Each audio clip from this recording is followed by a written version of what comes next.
Hello, it's Mr. Me here, and today we're going to answer part 2 of a 3-part series that answers the age-old question that a lot of people ask, and that is, how do you become rich? In this video, we're going to go through the second core principle of achieving this, and that is to increase your income.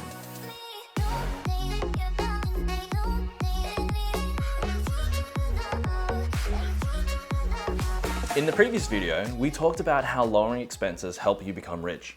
But the reality is that you can only lower it so much until it is just not livable anymore. This is where your income plays an important role in becoming rich. So with that said, here are 3 things that you can do to increase your income. The first way is to seek that promotion at work. But the thing is that you will have to go and ask for it. It's not common for employers to give you a promotion out of nowhere. Now you can achieve this by either in the form of actually going up to them and asking them, or you could apply for a specific role in a company that they're advertising in which you can apply for. But before you even consider that, make sure you give them a reason to promote you. And so you should ask yourself this: why should they give you more money? If you can't confidently answer that question, then it either means that you're going to need to upskill, get a higher qualification, or show them how you have measurably contributed to the growth of that company. The second way to increase your income is by switching to a different company. Now you're probably thinking, if I switch jobs, wouldn't they just pay me the same as before? The simple answer is no. The reason is because the new company has no idea what you were getting paid beforehand, and so you have more power to ask for a higher income. So for example, let's say you make $60,000 at company A.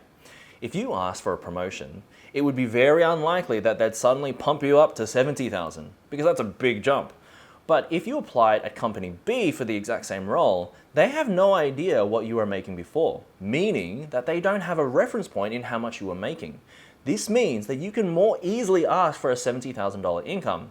But just be careful not to go from job to job too frequently, because then employers will see you as a job hopper, making you less reliable in their eyes. The research suggests that it's not wise to change jobs unless you've been there for at least 2 years.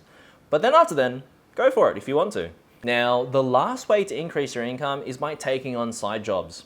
This could really be anything that makes a little income on the side of your main job.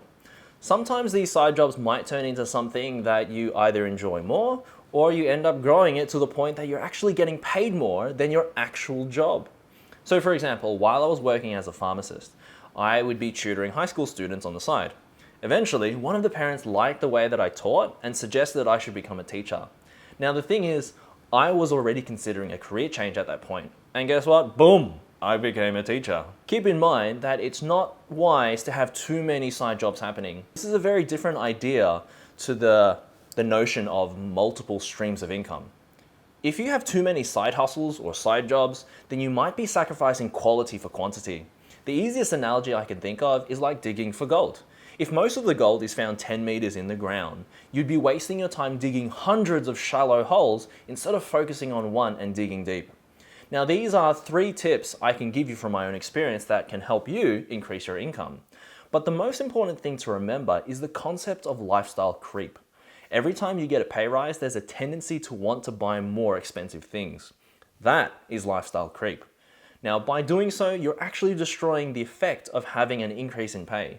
Imagine getting a huge promotion where you were originally getting paid $60,000, but now you're making $80,000. That's a big jump.